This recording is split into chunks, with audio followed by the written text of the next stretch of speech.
Ladies and gentlemen and ladies, welcome to a special edition of Oilers After Dark. Today, I will be going over the Condors. Yes, the AHL affiliate, Edmonton Oilers. They're 26 games into their season this year, and I'm going to call it the Condor 10, because I'm going to try and make this under 10 minutes or less. So we're going to talk about the record, we're going to talk about their team leaders, their upcoming games, and just about where I think they could go. So let's get into it. First off, their upcoming games. Friday, January 12th, they have a game at the San Jose Barracuda, followed by the Saturday, January 13th, versus the San Jose Barracuda. They then play Tuesday, January 16th, at Colorado Eagles, followed by a Wednesday night game, also at the Colorado Eagles. Saturday, January 20th, they are at home to take on the Calgary Wranglers, the AHL team for the Calgary Flames. Following night, Sunday, January 21st, they are at the LA Reign. That's your upcoming schedule for the Condors. Now let's get into their record and the team stats and how I feel some things kind of missing in the Condor Nation. Condors record right now, 26 games played, 13 wins, 10 losses, 1 overtime loss, 2 shootout losses for 29 points. Good enough for 12th in the West in their conference. I don't know how it all works out in the AHL. I'm not going to pretend to know. All I know is that it's very convoluted and very weird how they do their playoff structure. But I digress. Looking at the points percentage for the Condors, they are technically in 7th in the West because they played a lot less games than everybody else. They also had a game against the San Diego team recently postponed.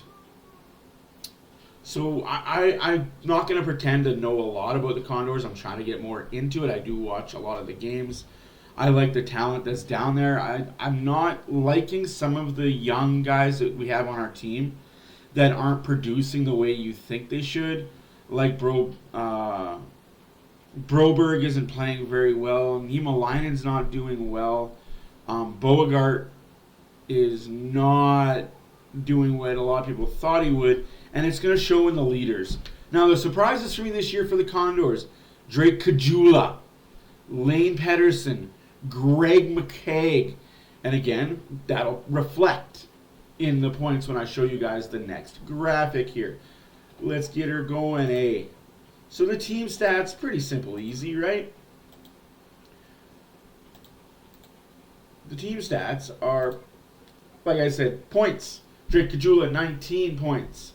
Seth Griffin, 17 points. Raphael Lavoie, I'm keeping an eye on him. He could be one of the next call-ups. 16 points. Lane Pedersen, 15 points. Greg McKegg, 13 points. Looks good, right? We got a couple guys pushing 20. But that's kind of where the drop-off happens. It goes 13, and then there's a big significant drop-off after that. Goals, Lavoie, 10. Lane Pedersen, 8. Cameron Wright, keep an eye on this kid, 6. Drake Caggiula, 5. Ben Gleason, 5. Ben Gleason is going to be the next call-up for the Oilers. You heard it here first, folks. Assists, Drake Caggiula, 14. Seth Griffin, 14. Greg McKegg, 10. Brad Malone, 9. And Ben Gleason, 7. Why isn't Brad Malone up in the points? Because he's really got like 2 or 3 goals. I think maybe 4. Like I said, there's a big drop-off in points after the top 5 or 6.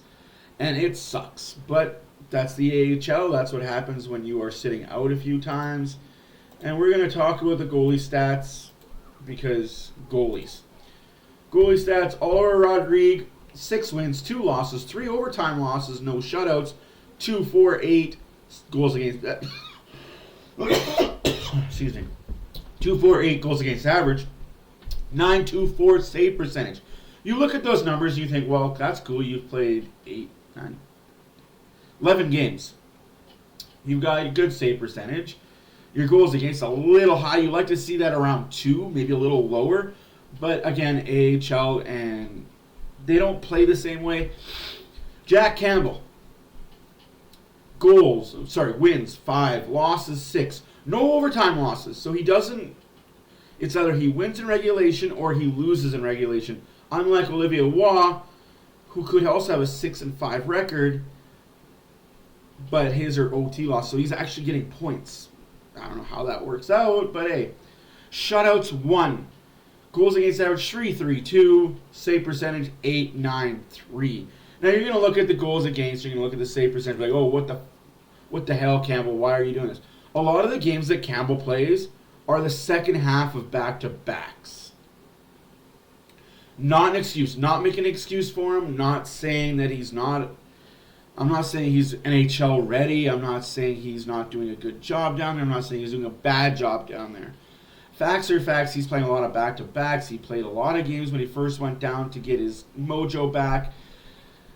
Everybody says the AHL, and this is where I'm going to kind of call out a few people. Like, people are like, oh, it's the AHL. It's an easier league than the NHL. Wrong.